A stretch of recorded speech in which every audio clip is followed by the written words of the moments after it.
Morning, everybody. Good morning, bom dia, bem-vindos to the Atlantic Council.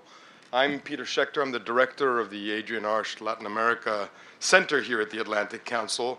And on behalf of our center, I wanted to thank you all for coming and joining us today for this important discussion on the upcoming visit of President Dilma Rousseff to Washington on the 30th.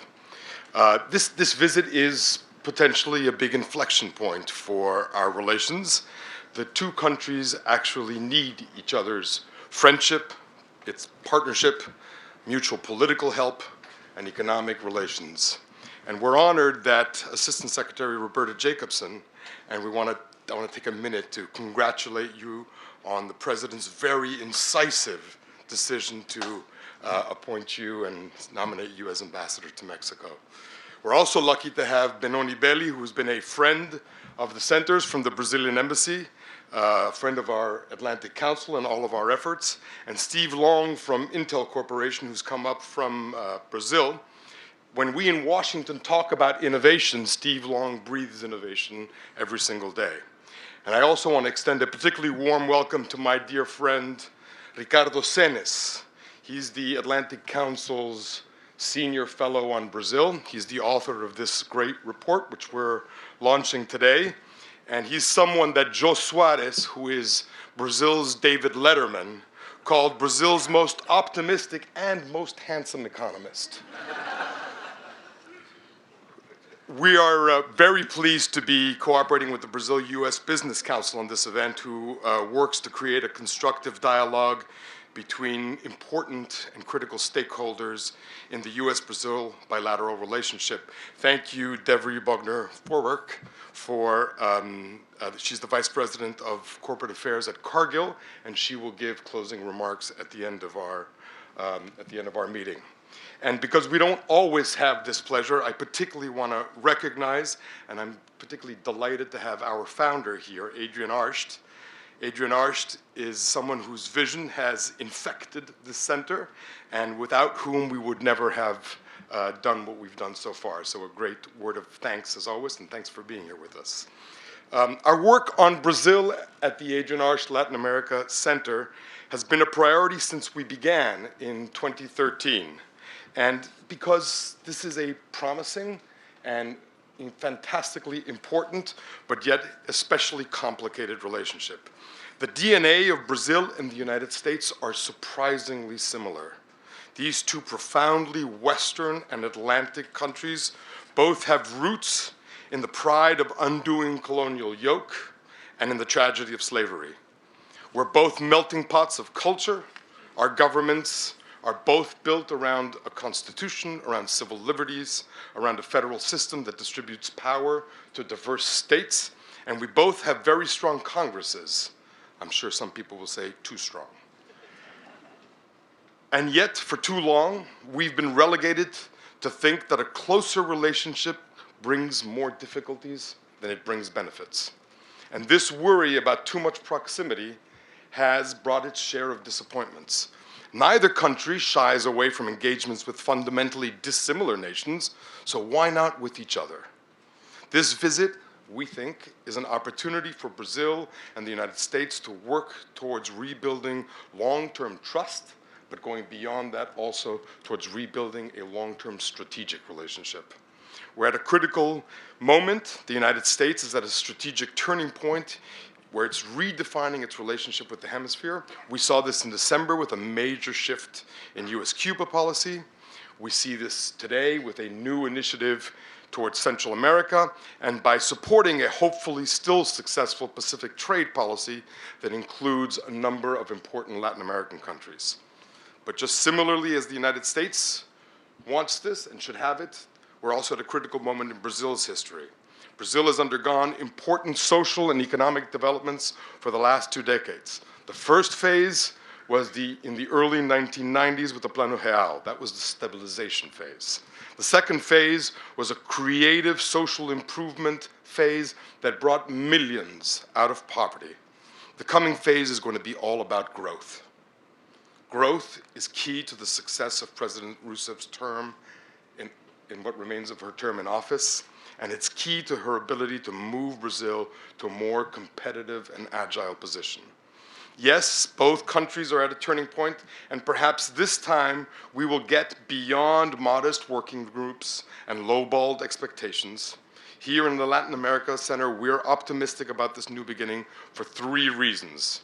The tides, number 1, the tides are turning on trade policies in both the US and Brazil.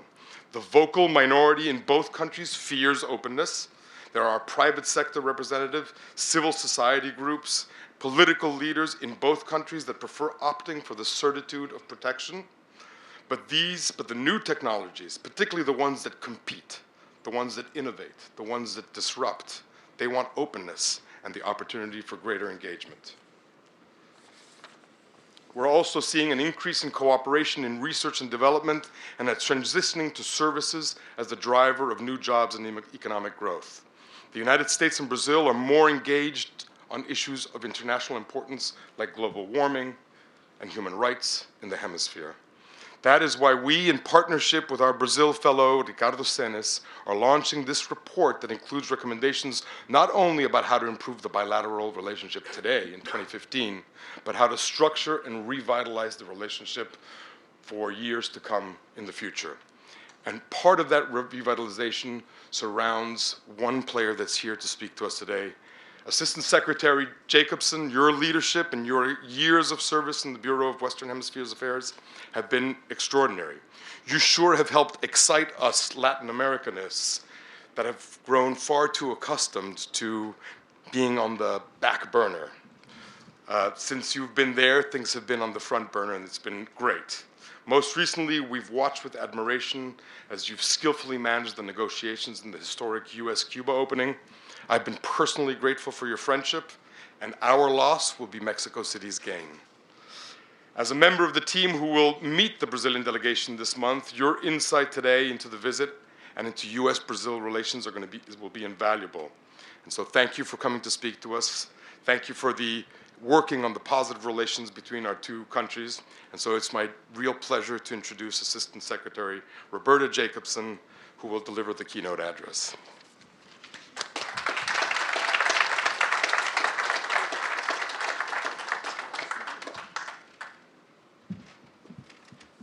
Well, thank you very much, Peter. I actually am really tempted to come up here and just say what he said. Done. I want to thank you and the Atlantic Council for having me here today, and thank you all for being here. But in particular, I want to echo Peter's remarks about Adrienne's presence here today. I think that this center has made its presence felt in Washington and around the hemisphere remarkably quickly, with very high quality events, my own presence accepted, but really, really added to the debate, the presence and putting this region on the front burner for discussion in a way that's extraordinarily helpful for all of us. So thank you, Adrienne, for your support and advancing of this dialogue and policy recommendations. I also want to say a word about the report that's being launched, because for policymakers, we have far too little time to read reports, but they are essential for us because we have so little time to be thinking out beyond 3 o'clock this afternoon or tomorrow. We rely upon the people who can and who can step back a bit from the day-to-day relationship to help stimulate our possibilities and our thoughts and the bigger picture vision. So thank you, Ricardo, for that. I think there are a world of wonderful ideas in there, and I hope all of you will take it and read it as well. I think that for the United States and for Brazil, this visit really is critical, but I also think of this entire year in a way as the year of the U.S. and Brazil. For us, this is the beginning in a real way of a new chapter in our relationship. We are, as Peter well said, countries with so many similarities, and we really are natural partners. In many ways, it is really much more artificial for us to be intention than it is for us to be working together. We do share the democratic values and the commitment to diversity, and I think in the current world that we're living in, whether it is religious or ethnic strife, cultural difficulties, boundary difficulties, these are things we have not necessarily experienced recently or are committed to overcoming together. But our relationship has been tested over the last 18 months or so, and there's no doubt that because of that, we look to June 30th as a way to relaunch that relationship. But the recent drumbeat of engagements, I think, allow us to think of this year as a way to kind of ramp things up, preparing for this presidential engagement without the usual sense of maybe we will not meet expectations. In March, we held our commercial dialogue and signed agreements harmonizing standards and exchanging information on trade facilitation. In April, the presidents met at the Summit of the Americas and discussed cooperation addressing some of the hemisphere's most pressing problems. And I should have actually started that with the vice president's attendance at Dilma's second inaugural in January. And I was present at both of those meetings, at the one in January and with the president in April. In May, we convened the U.S.-Brazil Joint Commission meeting on science and technology, deepening our cooperation on science, technology, and innovation. This week, U.S. and Brazil CEO Forum brought together private sector leaders formulating recommendations on how we strengthen the economic and commercial relationship. So you could see there was a pretty steady re-engagement, which I think was very, very clearly set down by President Rousseff on January 1st when she took office again. Obviously, you all know the statistics on two-way trade, but I think it's significant to look at the way the trade is, it's made up of. More than 1,500 products and services that total an estimated $109 billion in 2014. The figures that we look at in terms of FDI and the two-way investment are very large, but we know there's a lot of headroom there. We know they could be larger. So we're looking at as big ideas as we can to try and really boost this relationship. We're about to sign a Social Security totalization agreement, an incredibly boring name.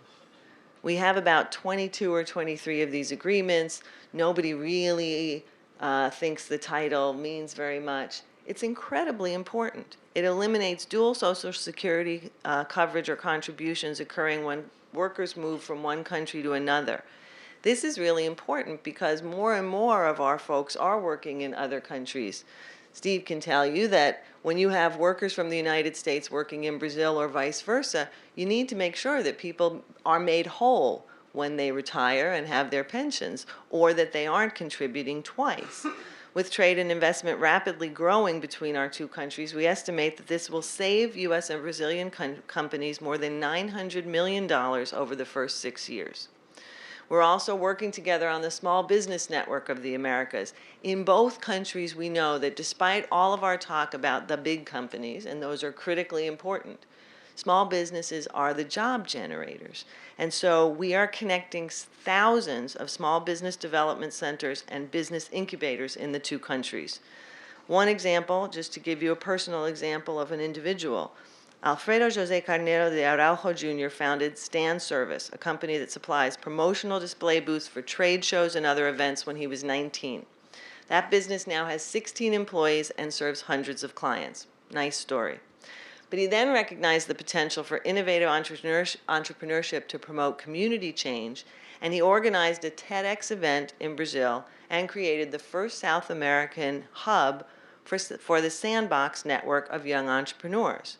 So now what he's doing is facilitating entrepreneurship training and advocating for pro-entrepreneurial public policies. So he didn't stop at just creating his own company. He went on to be an advocate for that in public policy. We move on to the area of climate change and sustainable energy, which will be an important one in the coming visit. Under the Green Ocean Amazon, or Go Amazon partnership, we're conducting joint field experiments in the Amazon. We're using cutting-edge technology to develop cleaner ways to meet the world's energy needs. and workings to support sustainable aviation via the Partnership for Development of Aviation Biofuels. We know that conservation must also be part of the solution, and so we're promoting industrial energy efficiency. So I think we know that it's extremely promising when the economies the size of the United States and Brazil cooperate together on this range of renewable energy cooperation and clean energy cooperation. But as somebody very wise recently said in the Brazilian government, we also know that when climate agreements have been reached, it has always been when the U.S. and the Brazilian governments work together. That may not be causality, but it's not just coincidence. And so we need to be working together ahead of Paris.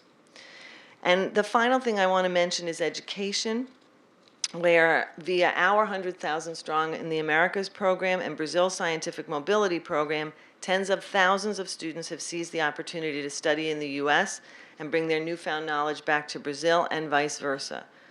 One such individual, a young man named Pedro, was selected to study in the U.S. through the Scientific Mobility Program at Catholic University in Washington. He interned at NASA's Goddard Space Flight Center and was chosen from among 129,000 applicants to travel into space with Space Expeditions, an American company. He will be the first Brazilian civilian to go into space and only the second Brazilian ever. And we're now exploring how we can build on those kinds of successes and extend our cooperation into areas of technical and vocational education. This is critical. This is critical for both of our countries. We move into areas like science, technology, and health by education and technical training. So we know that an estimated 374 million internet users in the United States and Brazil combined in 2014 rank among the top users of social media and YouTube. And we intend to continue forming the next generation of innovators. Innovators like Fernando Pecoraro, a young innovator from Brazil who participated in the Launch Program, which is an open innovation platform founded by NASA, Nike, USAID, and the Department of State that provides support, networking, and mentoring from innovation from influential business and government leaders. He's now working to commercialize the award-winning innovation, which is using chemicals derived from oranges to clean up oil spills. All of those specific examples are just a few among hundreds that we need to expand to thousands and then millions. And that's really what this visit is about, taking those examples and making them institutionalized, routine, and growing them so that the relationship produces those kinds of exchanges and human beings every day of the year. I think this is the beginning of a beautiful friendship and getting this relationship back on track, and we're very optimistic for the future of the bilateral relationship. Thank you very much.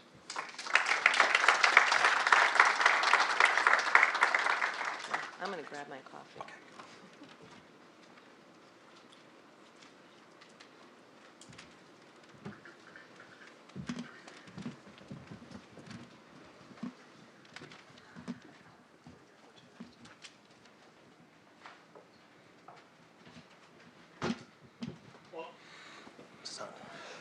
Thank you, Assistant Secretary Jacobson, for that excellent overview. And again, as Peter said, for all your amazing forward-thinking work leading our efforts, obviously with Brazil, but across the entire hemisphere. I think your remarks just now show yet again why the United States is so lucky to have you as our Assistant Secretary of State, and why you'll be sorely missed when you go to Mexico City. I'm Jason Marczak. I'm the Deputy Director of the Adrienne Arsht Latin America Center, and I'm thrilled that we have three other leaders with us today to give a preview not only of President Rousseff's visit, but also insight on many of the strategic issues that are or really should be part of the agenda, not only in 10 days, but in the time ahead. As Peter said at the Atlantic Council, we are incredibly bullish on Brazil and the many possibilities that this particular moment brings for advancing the bilateral agenda. Peter briefly mentioned some of the other panelists, but I will. You have everyone's full bios. I'm not going to read people's bios. I'm sure you don't want me to do that. But to Roberta's left is Benoni Belli. Benoni is the Deputy Chief of Mission at the Embassy of Brazil, and he brings over 20 years of experience and working everywhere from Algiers to Buenos Aires. And in addition to that is a fountain of knowledge on the U.S.-Brazil bilateral relation. I'm setting you up here, Benoni. That's right. To Benoni's left is Steve Long. Steve is the Vice President and General Manager of the Latin America region at Intel Corporation. Steve leads Intel's work across the region and is a incredibly forward-thinking business leader and one of the areas of most right cooperation between the U.S. and Brazil. To Steve's left is our very handsome non-resident Brazil fellow, Ricardo Sennes. He's smiling with that introduction. Thanks, Ricardo. Ricardo, like Steve, is joining us from Sao Paulo today. In his free time, when he's not working with the Atlantic Council, Ricardo has two other jobs. He's also the managing partner at Prospectiva, a consulting firm in Brazil, as well as the general coordinator of the Group of International Analysis at the University of Sao Paulo.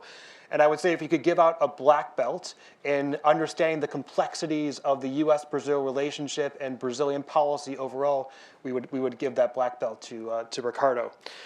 We're gonna begin the conversation today by looking at the state of U.S.-Brazil relations, and then we're gonna move on to previewing the visit, what may come out of it, and then what the future may hold for cooperation on a number of issues. And I think one of the key questions we're gonna answer as part of this panel today is, will this visit really lay the foundation for moving forward from working level cooperation to bold, far-reaching collaboration between the U.S. and Brazil?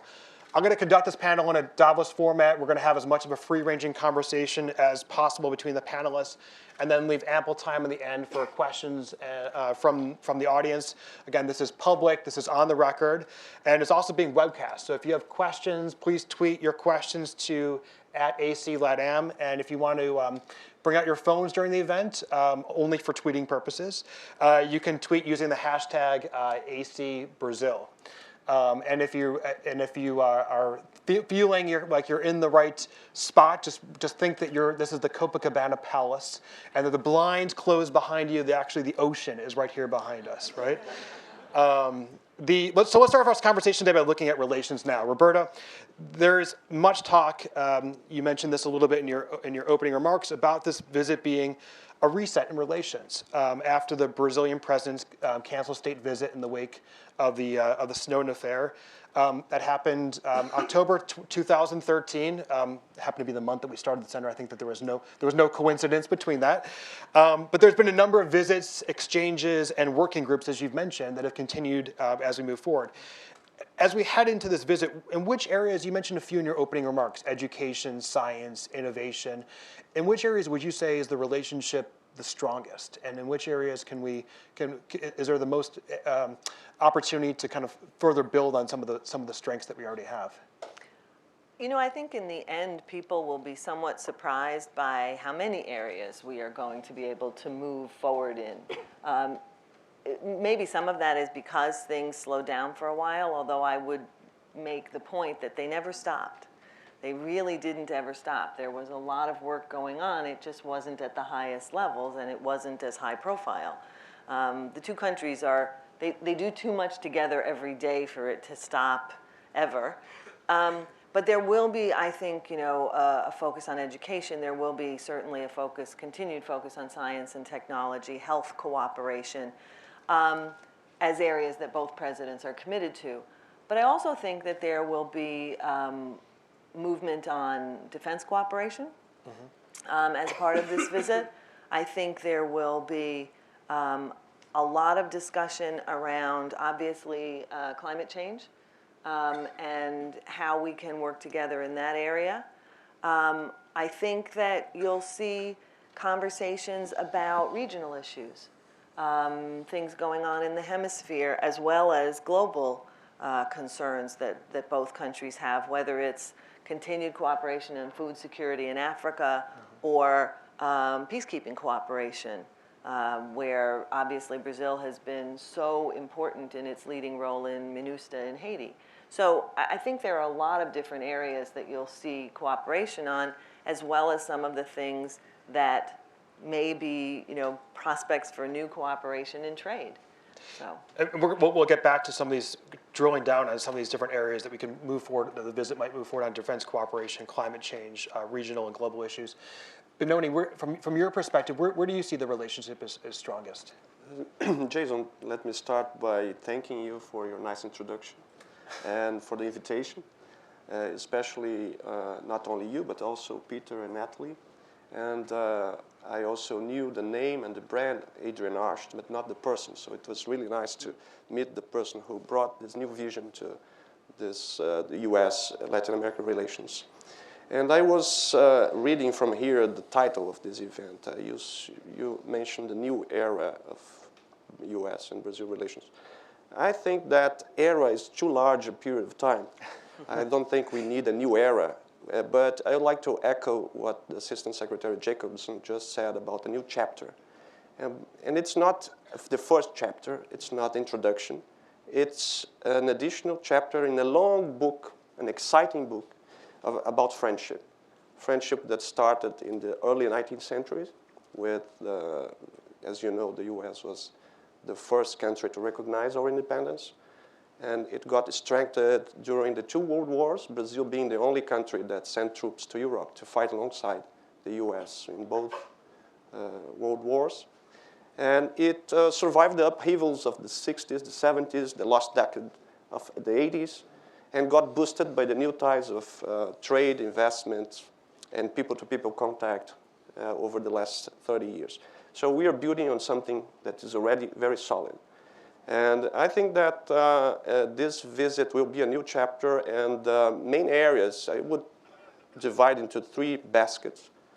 Let's say economic, trade, and investments.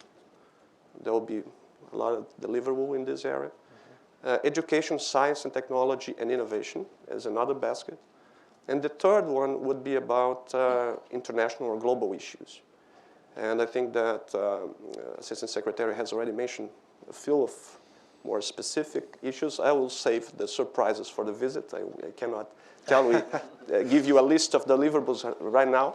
But I think that we will have a very good outcome in these 3 main areas. That's great. And I think, Benoni, you put in the context of a new chapter, I think, is really important, because I think we oftentimes tend to focus on, just what's happened in the last year or the last 2 years, and not looking at the history between the U.S. and Brazil, which is incredibly strong.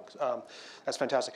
Ricardo, in the paper we're releasing today, U.S.-Brazil relations, a new beginning, and there's actually a question mark there.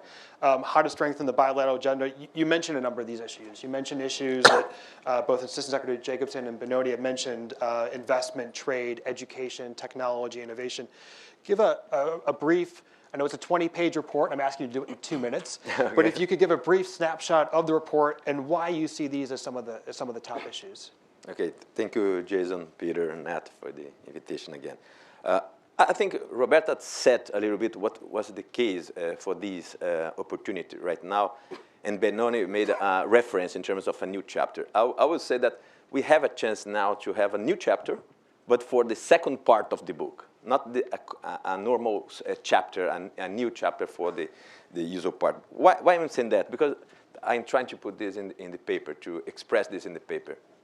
I think the potential for collaboration between the U.S. and Brazil, I think it's amazing. I don't have to mention this, but since the history about the federalism, the way we moved forward to the West, all these elements that give to the two societies the immigration, the diversity for the population, it's amazing, the number of similarities. But so we have a structural opportunity to cooperate. This, I think, is first part of the argument. The second is, even though we do have this enormous potential for cooperation, we still have some political barriers. Not just opposition from the both sides, but we have a lack of understanding, a deep understanding. May seem strange to say that we still have a lack of knowledge between the two elites, in a sense that how you build a winner coalition, political winner coalition among between these two countries. I think this is the key element, because I think we don't lack issues for the agenda. I try to put this in the paper, and Benoni and Roberta mentioned, we have a bunch of elements. But the point is, why you're not moving on in this sense? And I try to express in the paper that we of course, we do have some opportunity to build a new coalition, and as you said, that will need to start in the next day,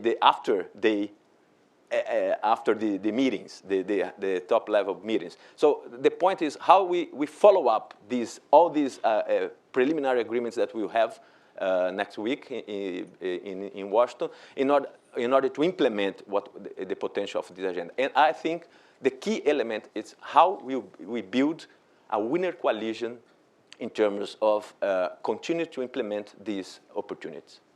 That's great, and we're going to get into some of these questions of what happens on July 1st, right? Steve, among the many areas of cooperation, Ricardo mentions innovation in the report. Roberta mentioned it. Benoni's mentioned innovation is really a top bilateral issue, and of course, we at the Atlantic Council agree, and that's why we're so excited to have you on the panel. How would you assess at this point the level of cooperation in innovation, insofar as kind of the business ties, the university ties, the whole gambit? Roberta mentioned a couple examples, but what is the overall state, and also what's possible? Yeah. So first and foremost, thanks for allowing me to be the private sector view on the panel. It's an honor to be here representing it. I'm also the guy with the smallest title, so you can tell I'm from the private sector. So thanks for the opportunity. Look, first, so I'm probably going to be biased because I'm coming at it from an Intel point of view. I'm representing Intel Corporation. We've had a history working for over 30 years, almost 30 years in Brazil. And we believe that, frankly, technology transforms societies, transforms lives. So that is our mission statement. That's our vision. That's what we're about. We believe, obviously, with Intel inside, that makes it even more possible and faster. In Brazil specifically, specifically, I think we've got if I can use an analogy, I think we have our toe in the water right now. What we've tried to do, again, because technology transforms lives, the Brazilian policies up until now have been ones that they've tried to attract investment and tried to spur R&D activities in the country that they would think would have ripple effects across the country. While that's good, a lot of times they're more focused on just trying to pull the private sector in as opposed to having the private sector solve a problem. And back to technology, what technology does and can transform, I think anything that comes out of this visit, it needs to have, I think, used the word, what are we going to do on July 1st? It needs to be tangible. In the private sector, we do a lot of things where we set up plans, but what are the metrics? What are those next steps of those plans? And I think on information technology, it should transcend the entire agenda, I think. Because in every one of the sectors that you guys have all mentioned, technology can transform and make things faster, make things more efficient, and I think it should be at the forefront of the agenda. So just to follow up on that, Steve, what would you like to see come out of this visit specifically? I mean, what are some of the signals that you'll be keeping an eye out for from a private sector standpoint? So first and foremost, I hope I agree with all the panelists so far who said, hey, it's a sign that the visit is happening. I think it's a good sign in terms of at least, stability of the relationship. I think that's very important that we see a strong message of stability. I think the other thing around some tangible cooperation areas with specific metrics and next steps on what's going to happen. Mm-hmm. I think that needs to be, or at least published on timelines of when those next steps are going to happen.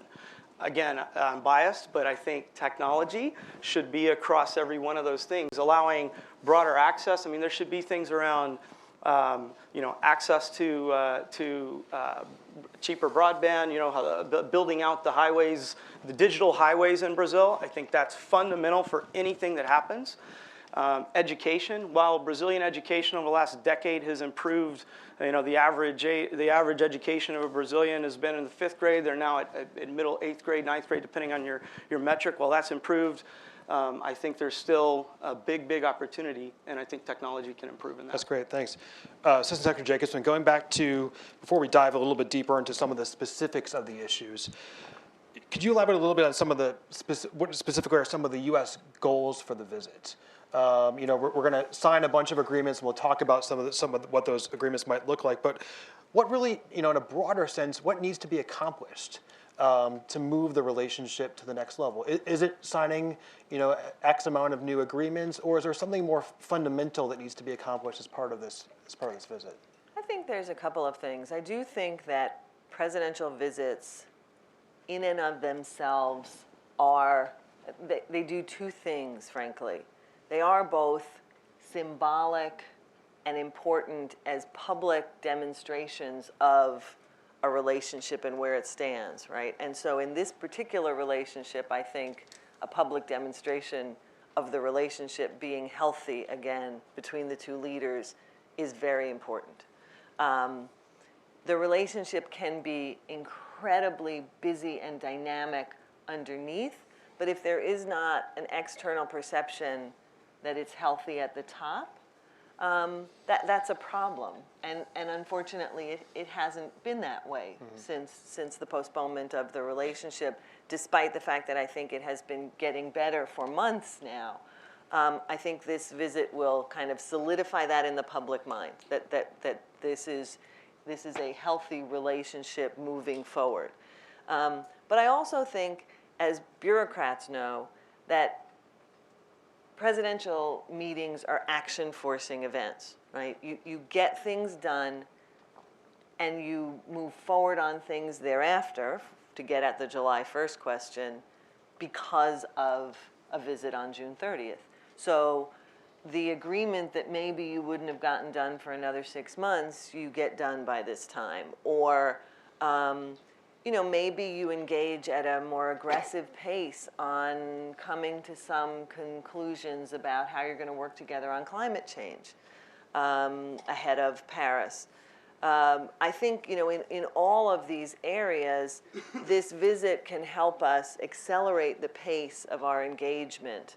So I don't know that it is a quantifiable number of agreements signed.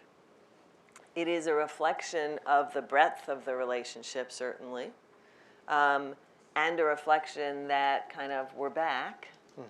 It is certainly a review for the public of what has been happening over the last few months as we have accelerated our dialogues. Our private sector is kind of back in touch with each other, presenting recommendations to the leaders, et cetera. And I hope a way of stimulating movement in both of our political lives to move this relationship forward where it may be stuck.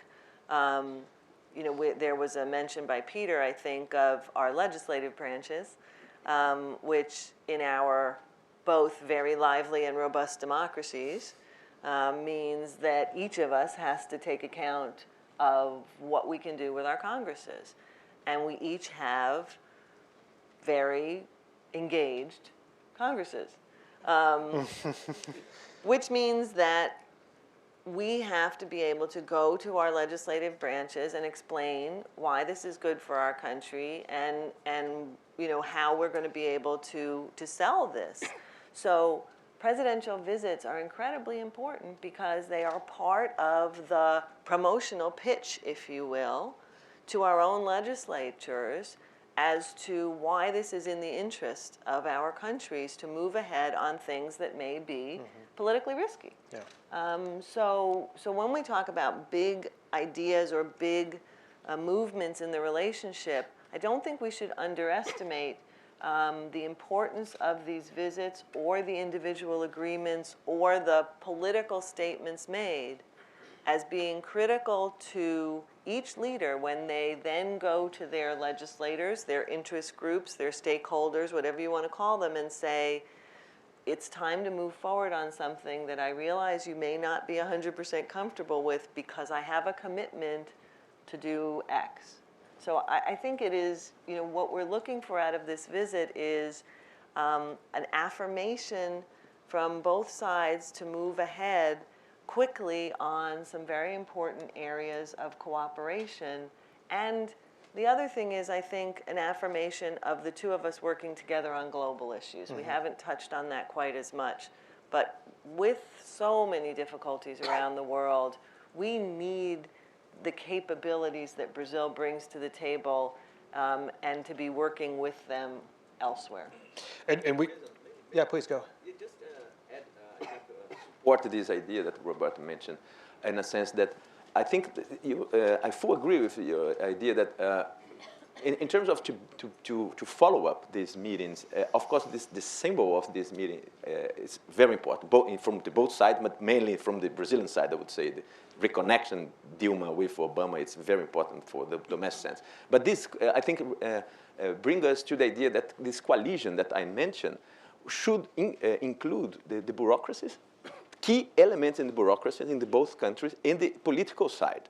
I would say that this coalition that should involve civil society, business community, some areas of business community, some areas of the bureaucracy from both sides, and some areas of the political establishment in both countries. So I think the challenge for us right now is try to identify, I would say, all these stakeholders from this discussion, but how do we can connect these dots? Because just the top level meetings will not create a new environment. But trying to put together this kind of business community or bureaucracies that are very much engaged in this positive agenda, I think this is the critical element to check if we have a new chapter for a new part of the book. It's one thing that's always been lacking in the U.S.-Brazil relationship is having a real coalition among multiple sectors, and frankly, a lot of other countries that are incredibly important to the United States, there are those type of coalitions. Benoni. I think it's really important to stress that, the visit, when the presidents get together, it's a strong signal. But if you look not at the snapshots of any given moment in our relations, let's look at the movie. And the movie, it tells a different story. It tells a more complex narrative, and it shows a relations that is growing in complexity. And as it grows in complexity and volume, it becomes even more important for the high leaders, the leaders of the countries to get together and to have a good high-level dialogue. Because it's more difficult, because now it's not only picking up the long-hanging fruits. Now we have to make an effort that's much more difficult. Sometimes it has to do with legislation. You have to involve the legislative branch and civil society in order to move things forward if you want to make things move forward and advance in this relation, when it is already very complex and dense, as it is in the case of Brazil and the U.S. So now it's more, you have to actually start to maybe climb up the apple tree a little bit to not just get that low. Benoni, just a quick question for you. There was when the option was presented to President Rousseff about coming to Washington, there was the option of an official visit, which she's doing in 10 days, or a state visit further down the road. Why is she choosing to visit Washington now? And what is from the Brazilian government perspective? What are you hoping are some of the results that come out of this visit? Why she came now? Because she wanted to come as fast as possible, and the schedule would not allow for her to have a state visit this year. But we are seeing this visit as a special visit. It's not just a working visit. It's an official visit with lots of elements that show that it will have pomp and circumstance. And the importance that the American government is attaching to this visit is well known, and we appreciate that very much. And so you will see when she comes that by the signals and the gestures that are included in this visit, that it's a very important visit, and it will be a very strong signal. So I won't enter into the details of the program itself, but what I can tell you is that the Brazilian government and the President Rousseff herself is very much satisfied with the visit and the preparations for the visit. That's great. Steve, you wanted to jump No, in. I was just gonna interject. One of the easiest ways of driving action is committing to the next date or the next checkpoint, right? And if presidential visits are used how we use our executive office visits to our countries, they are checkpoints, and they're points where you gotta report out on what you just did. So the amount of time that went from the last time that the conversations officially happened at the top to now, we can't let that happen again, and that would be an amazing outcome from a private sector point of view to put the right level of urgency on all parties and all of the folks involved, like you said, to get things done. Roberta, let's drill down a little bit more on the substance of what might come out of the visit, and of course, what can be said as a preview. You mentioned a couple issues. We've talked about science, technology, health, education, but then you've also mentioned defense cooperation, climate change, and collaboration on regional issues and global issues, food security among the global issues, and Haiti among the regional issues. Can you go a little bit further into depth of, I mean, there's been a lot of talk about climate change being a marquee agreement that might come out of this. At this point, what can you say about what that agreement could potentially look like? Is that going to be the kind of the bedrock foundation that's going to come out of this agreement or out of this visit? And then also, if you could talk a little bit more about kind of beyond just U.S. Brazil, what are some of the areas of cooperation from the U.S. perspective that we're looking at Brazil to better partner with us on regional global issues? It's a fair question, Jason, but I'm afraid I may disappoint you in the answer. I think, like Benoni, I tend to like to leave some of this to my president to announce on the 30th. A smart move. Presidents get a little testy when we preview their issues, which is not to say that we aren't talking about the areas of interest that we're going to be discussing. And I would not say, although I do think that this administration places, the Obama administration places a very great importance on moving towards the climate conference in Paris in the fall and trying to work with Brazil on that.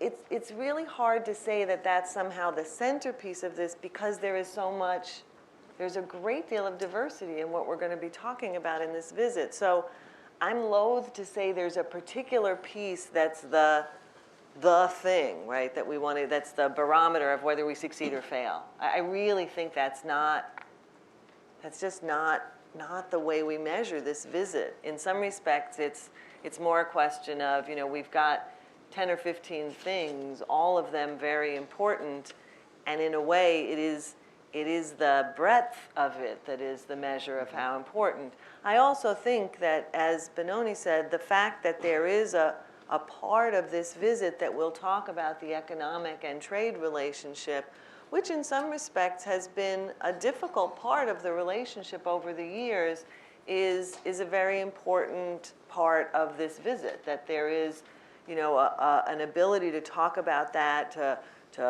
work together on trade facilitation agreement, those things that maybe wasn't always the case. So picking one and saying it's kind of the bedrock is really, I think, not quite possible. I do think on the sort of the regional and global issues, there's a number of things that are clearly going to be under discussion. There's no doubt that every meeting we've had, either regionally or with individual countries that are particularly important, such as Brazil lately, have touched on the issues in Venezuela. I just don't think any of us can escape that these days. I think that, I think that's also true on Haiti as we approach the elections. And it's got to be true given each of our countries' critical roles in Haiti. I think that the leaders will discuss Haiti and how they see things going forward.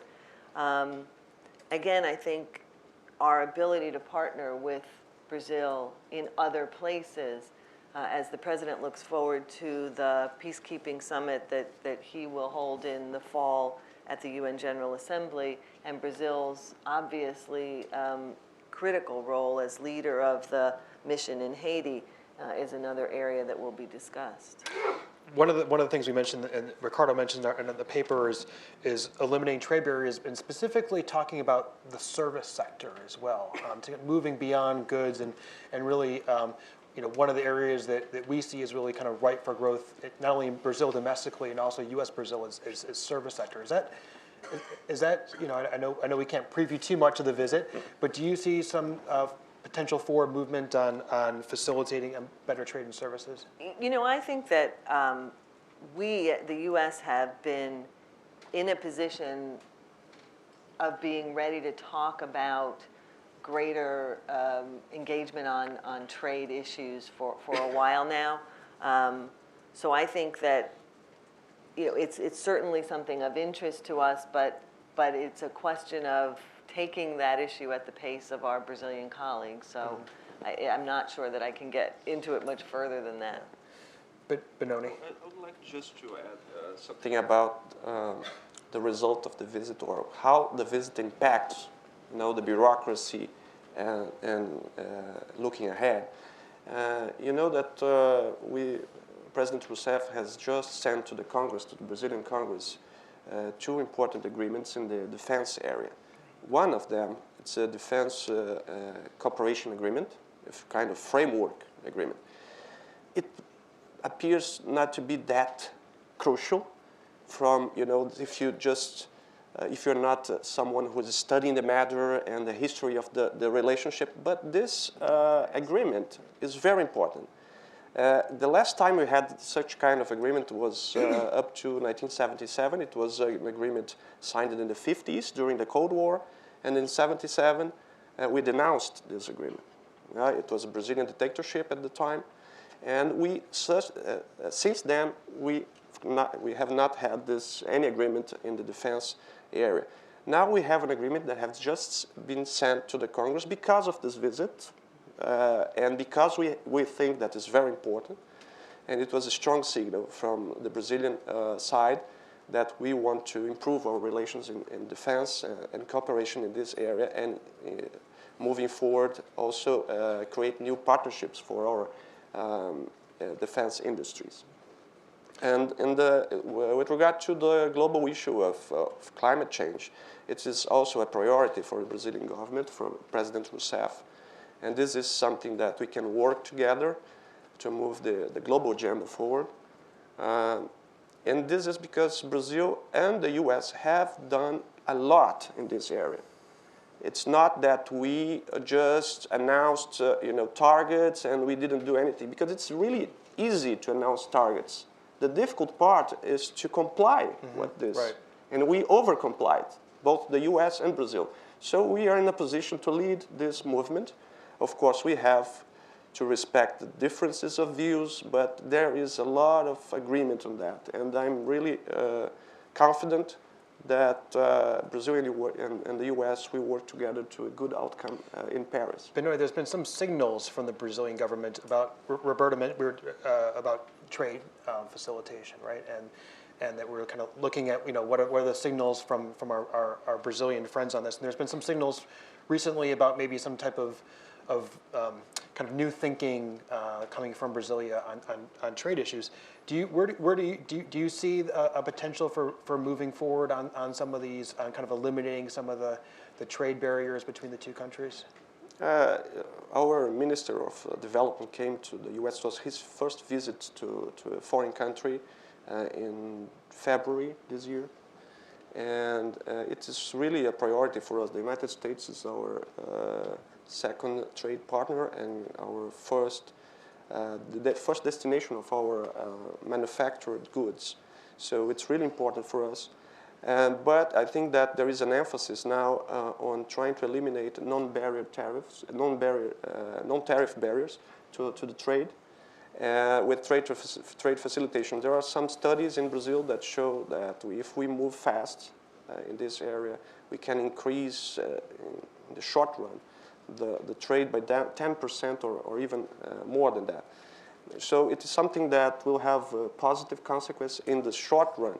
If you engage in a more comprehensive kind of negotiations, you know that that's for long term, So I think that we have to create momentum in these relations, and the trade facilitation area is a new area, and also with that, apart from the trade facilitation, the regulatory convergence is another area that we are working on to try to move things forward. And both areas can have a positive impact in short run. Yeah. So that's the main emphasis right now. Steve, you're all about metrics here. I kind of have to be. You have to be. You have to be.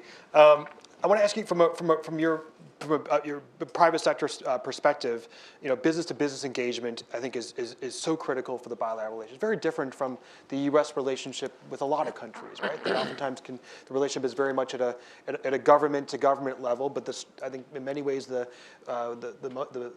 fruits of collaboration between the two countries happens with the private sector. Brazilian companies provide tens of thousands of U.S. jobs and vice versa. Talk a little bit. What do you see as some of the obstacles from a U.S. company standpoint that are currently in place for U.S.-based Brazilians looking to expand into the Brazilian market, both as a result of U.S. policy and as a result of Brazilian policy, and what sort of policy changes would need to happen to make companies like Intel, other multinational corporations, and small and medium-sized businesses see greater opportunity entering that market? Okay, yeah, so good question. I think first and foremost, 200 million people, rising middle class, 100+ million people already in the workforce, which generates more activity, rising education levels. The stage is set for Brazil and the Brazilian population, the economy, for businesses to do more in the country. So I want to start with that and say also, we've got almost 30 years working in the country. That said, there are opportunities to go faster. I think every multinationals, when they look at Brazil vis-a-vis other markets, they recognize the size, but they recognize also on the flip side some of the complexities. Be that complexities and take World Bank. The World Bank puts out an index which measures ease of doing business, and when you look at that metric, Brazil's upwards of the 66th percentile, whereas some of the other Latin American economies are more in the top 3rd percentile. So and that metric looks at things like how quick can you open a business, how easy is it to get in and hire people, et cetera, working in the country. So I think there's some things, very basic things that we could do to enable velocity on that front. And I think velocity, again, technology can enable some of that velocity through that. Some of the localization requirements in Brazil, I think there are opportunities for the government for the policymakers to look at things like measures and metrics of adoption of ICT are really the way to look at it, as opposed to perhaps just saying, hey, let's how the ICT is produced in countries. I think that would enable a more thriving ecosystem that would generate these 100 millions of workers using technology that would then self-sustain. And there is a huge amount of U.S. investment in Brazil, but there's also, we were reminded a few weeks ago by the Chinese premier's visit, $53 billion in agreements signed. We don't actually know if that's actually going to come to fruition, right. But at least they were signed. But still, there's still many more U.S. companies and Chinese companies investing in Brazil. China also overtook the U.S. as Brazil's largest trading partner a few years ago.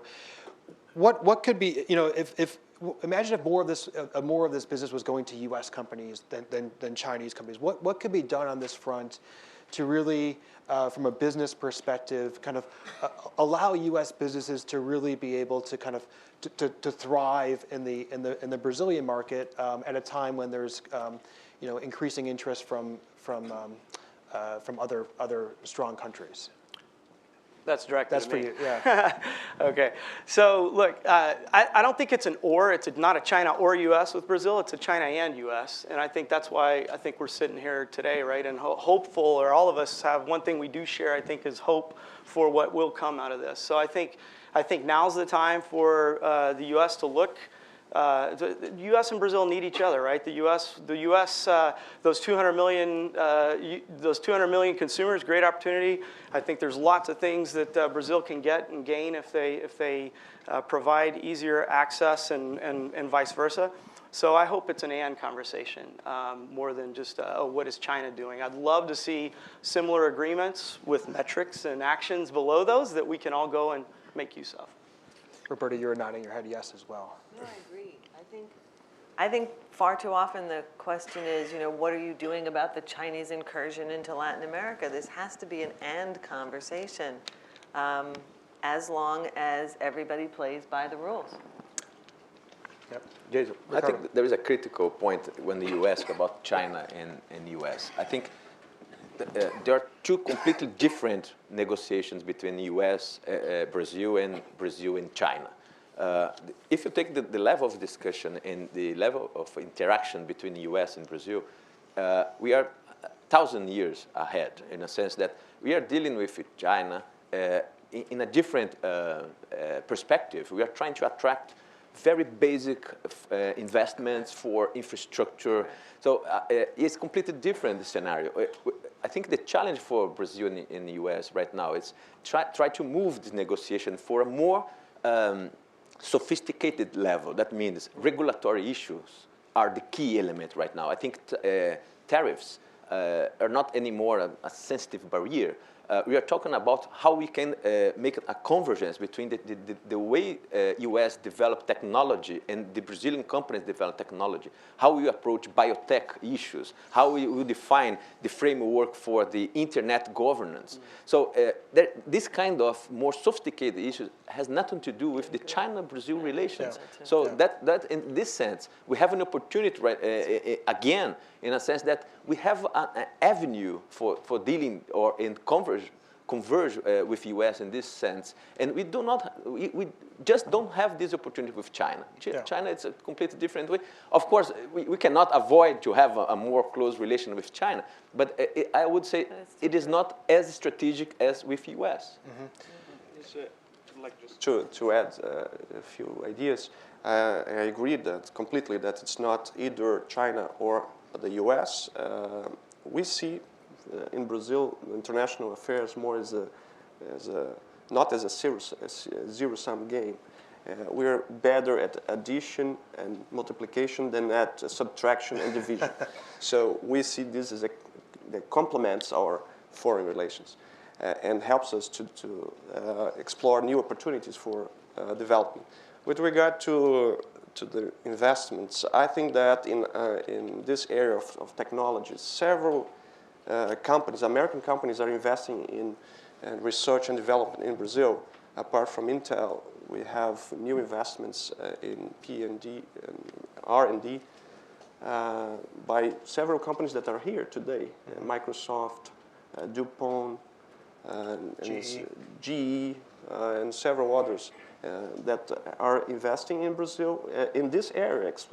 And we need to have our human resources trained to meet the new demand of engineers, of mathematicians, of and in this regard, this is why the cooperation with the United States is so important.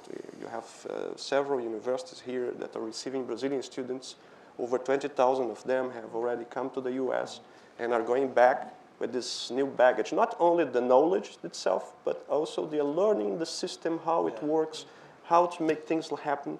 And they will be ambassadors of the United States in Brazil. And something that people sometimes do not realize. And that was an idea of President Rousseff. She had this vision, and she is implementing that. And is there something more pro-American than that? I don't think so.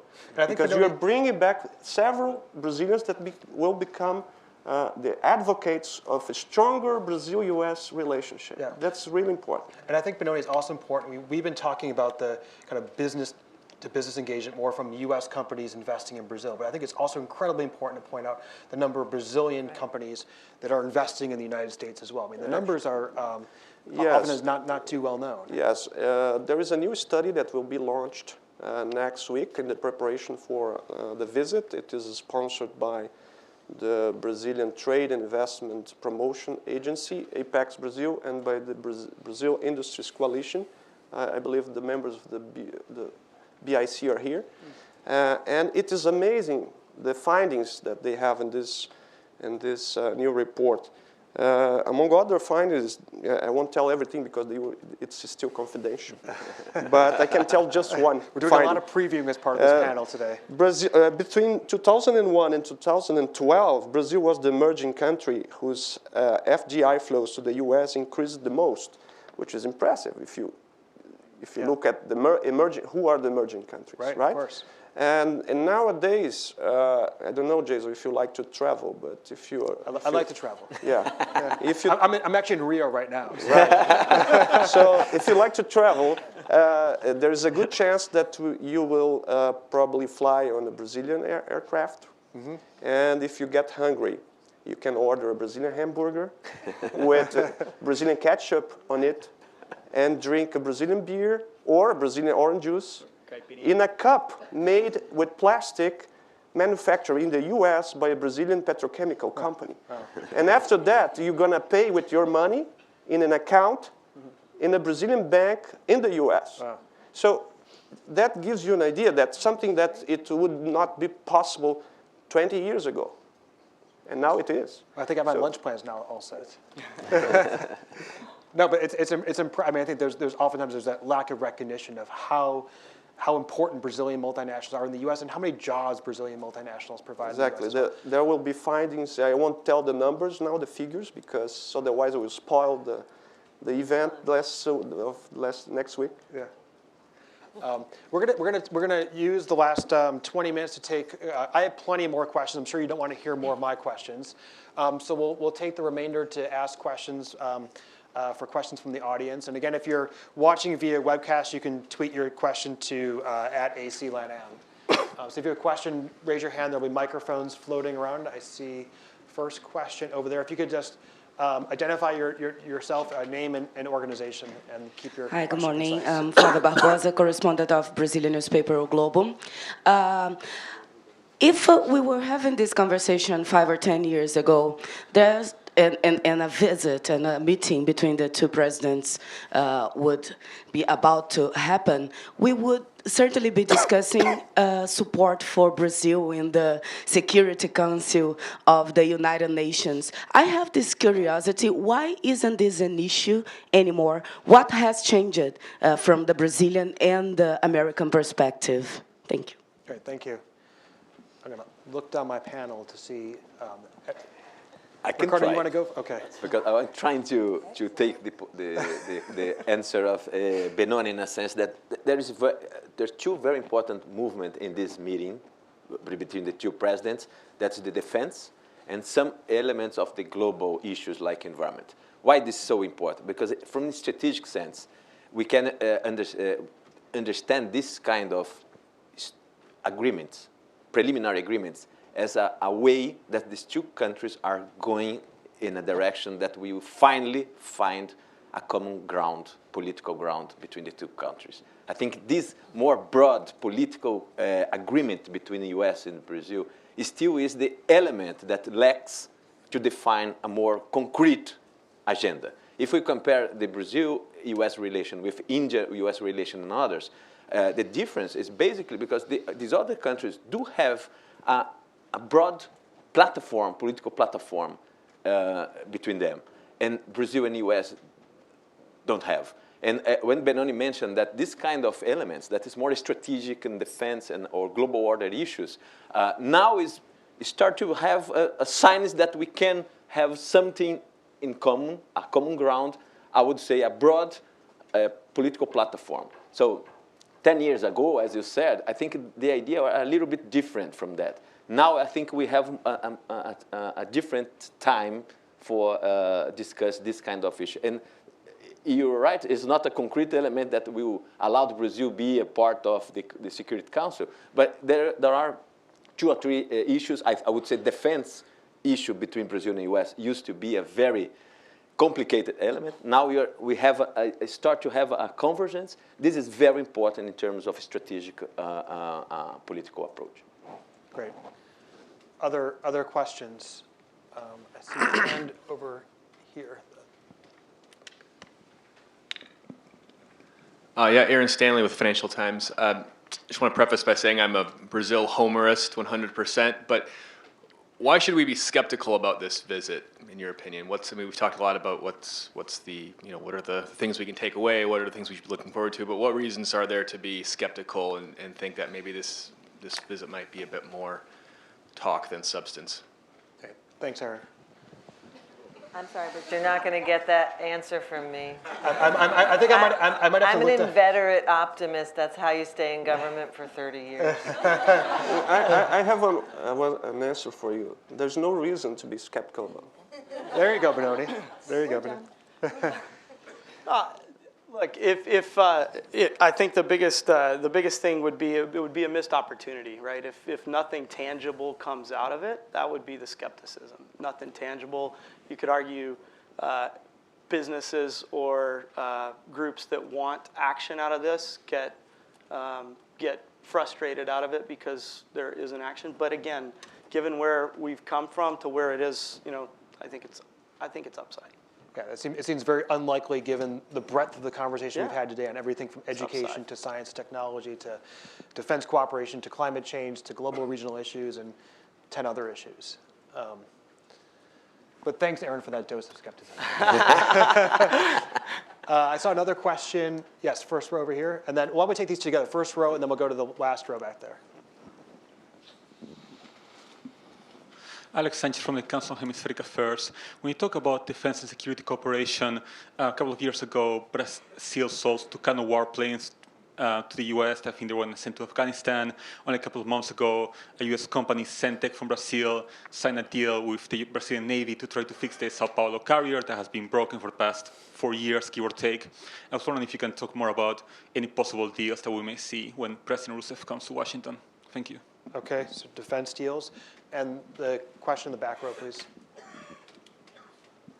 Hi, Teresa Welsh, U.S. News and World Report. This question is for Secretary Jacobson. I was wondering if you could expand a little bit on the brief comments you made and speak a little bit about how Brazil and the United States can collaborate with regards to the situation in Venezuela and the growing political and economic crisis there. Thank you. Great. Thanks, Teresa. Roberta, we want to start off on that? Well, on the first issue, on the defense issues, I think I'm not necessarily the right person to answer in terms of any specifics. I do think that there will be a bilateral meeting between defense secretaries ahead of the presidential meeting, and that's where you may see more specifics come out of this. But there is clearly an interest in moving forward on defense cooperation and having more conversations about cooperation between the two governmental sides and on defense industry issues. Obviously, there's a fair amount already, but I think my brethren at the Department of Defense are probably better qualified to give a broader answer than that. I don't know if Benoni has anything more. No, I wouldn't like to mention the defense itself, but something that is related to that, the air and space industries. You know that there are 2 companies, a Brazilian company and an American company, that partnered to create a research center in São José dos Campos, São Paulo, to test biofuel for aviation. This is something very interesting. It will help us to reduce the emissions in the future, and this center is going very well, and there are already some products in the market that they are being tested, and it seems that they qualify for commercial use. So maybe in the future you will have Brazil and the US, the private sector, to sell this kind of products, which is a lot of added value in terms of research and development and science and innovation. And this will also be a very competitive advantage in the future, since we have all countries in the world have to reduce the emissions. And Teresa's question on Venezuela. Let me say on that question, I think that we believe that and have for a long time that Brazil is a crucial actor on Venezuela. Its influence is critical, not only bilaterally with Venezuela because of their relationship, but obviously within UNASUR, which has played an important role vis-a-vis Venezuela. And certainly at one time, 3 foreign ministers from Brazil, Ecuador, and Colombia were playing a pretty crucial role. We hope that can reemerge as important in terms of getting a date set for elections, freeing political prisoners, especially those who are on hunger strikes right now. As days go by, this is particularly important. So I think the leaders are certainly going to speak about the importance of moving ahead, as both of them have individually on the elections issue, moving ahead on many of the concerns that they have in Venezuela. Thank you. Other questions? Yeah, the second row, and then Peter has a question as well. I'm Mark Jorgensen with the Brazil-U.S. Business Council. How might this visit help Dilma politically, domestically? How might this help her? Thanks, Mark. And I'm sure Peter has a softball here in the first row. Adam. Thanks. I just wanted to ask if we could also address where we are on some of the reforms, particularly the economic reforms that are happening in Brazil. And of course, the bilateral relationship is critical, but things can't happen unless some of the changes that the president is proposing and the finance minister is proposing are actually going to occur. And I'd love to hear a little bit about that. Great. Thanks. Ricardo, would you like to start on the reforms? Okay. I think from the political side, it is very important for Dilma. Dilma right now, I think it comes back to the Financial Times question. Dilma right now is facing a very complicated domestic political contest. Basically, the political coalition that she was leading, she and Lula was leading, are completely breaking down, and she are facing a risk of a political isolation.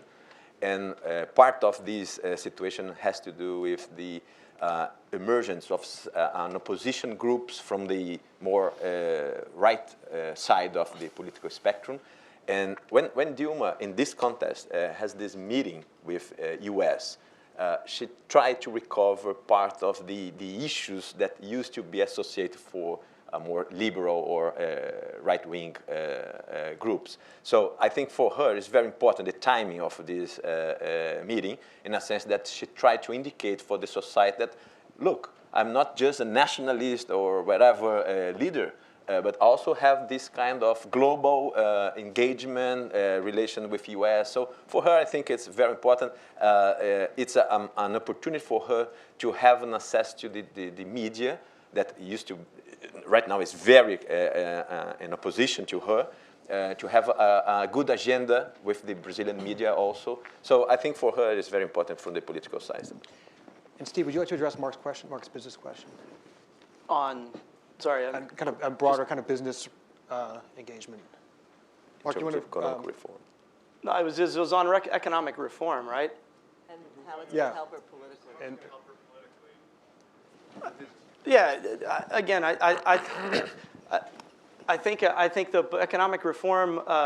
So the status, I'll let my colleagues comment on the status of the economic reform, but I think again we need to see businesses need to see ease of doing business in the country. Some of the ease of doing business has to do with reform and tax structures that need to happen, and as they happen, I think you'll see more confidence in the private sector to continue investment that 4 or 5 years ago was pretty obvious and evident. A lot of folks are looking for that stability. are there other questions? If not, yes, sir. Third row, and then I'll have a quick question, and then we'll have some closing remarks. João Sanches from Albright Stonebridge. The President Dilma sent 2 bills to the Congress yesterday about terrorism in an urgent regimen This means that we can see some movement in global entry for the visit, and also we can see some increase in tourism flow, particularly from U.S. to Brazil? Thanks, Raul. I guess what I would say on that is I anticipate that there will be a positive conversation on global entry as part of this visit. I don't know whether that will be, you know, an announcement of actual sort of implementation or anything. It's getting kind of close, but obviously we are pleased by movement of the bills. And we're going to continue to discuss with Brazil, you know, how to move forward on that issue. Just to add, I mean, some of the low-hanging fruit from a private sector perspective to enable business to happen, complexity of getting visitors into the country even, right? And vice versa, right? I have a real-time example. Our chief marketing officer is supposed to be in Brazil. He's actually will land in Brazil on Monday, and some of his entourage that would have come with them couldn't get visas processed in time. Right. Or vice versa. We have folks trying to come to the United States to do exchange programs, things of that nature that that complexity on our side, and I'm saying our side because I have a U.S. passport, is equally not easy to do. So again, I view that as low-hanging fruit to let the private sector. And I think the global entry question is also, it's also a matter of what else is this visit set up that can happen in the future too? I mean, Roberta, you had the comment before about that the visit is an opportunity to kind of push things forward that might not have happened for 6 months, and to really give it that presidential direction to make that happen. Just a quick final question. I'm going to take my perspective from the Mara perspective. Ricardo, what must happen in Washington for the trip to be a win for Dilma? What should happen? For the trip to be a win for Dilma to come back to Brazil and say, this trip was successful? Well, I think from the Washington perspective, and probably the private sector, American private sector perspective, I think a clear indication that there is room for improvement in terms of the economic gains for Brazilian economy would be the key element. Because if she had this in her hands when she comes back to Brazil, this I think is the assets that she needs to go forward in a sense to build this kind of the kind of political coalition that she needs in order to implement. I think to create the idea that there is a concrete economic gains for Brazil in this approach with U.S. And Roberta, on the U.S. side, with President Obama entering his, he likes to call it his fourth quarter, what does this visit have to look like for it to be a win from the U.S. perspective? Or is it already a win? I think we don't set the bar too low, but I think that the fact that we are back to having regular conversations, that there is a lot going on below, that all of the fora that we set up at both ministerial level and below are now working again after pauses. And the movement ahead, especially on some of the tougher issues, whether it's internet governance or defense or climate, will have advances. All of that, to me, bespeak a victory out of this visit. Well, I think that's a perfect way to conclude the panel. And before Devery comes up to give our closing remarks, please just join me in a round of applause for this excellent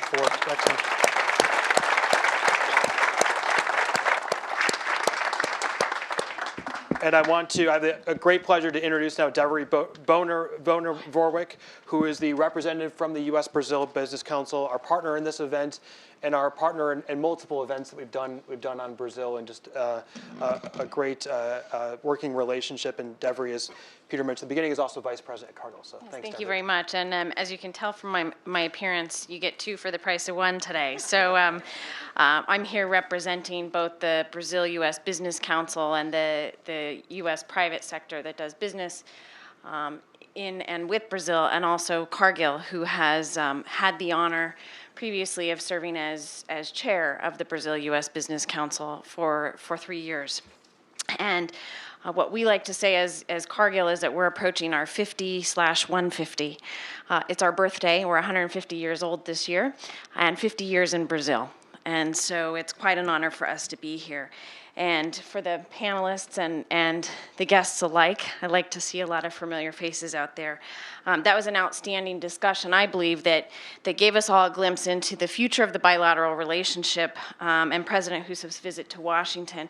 But not only as we heard about the bilateral relationship, but also the focus on the global relationship, on global partnership on issues, and also the regional partnership, which is quite important. But we're pleased that you've saved some for the presidents, and we look forward to her visit. A special thank you to Assistant Secretary Roberta Jacobson. We know you've got a lot on your plate right now, and we're proud to have you leading the dialogue, and we're definitely looking forward to your next steps. To our Deputy Chief of Mission, Benoni Belli, thank you for being here with us today. And Peter, I wanted to say thanks for bringing all of these important issues to the front burner. Thank you very much to the Atlantic Council and the Brazil Council. We're grateful for you being gracious hosts for us.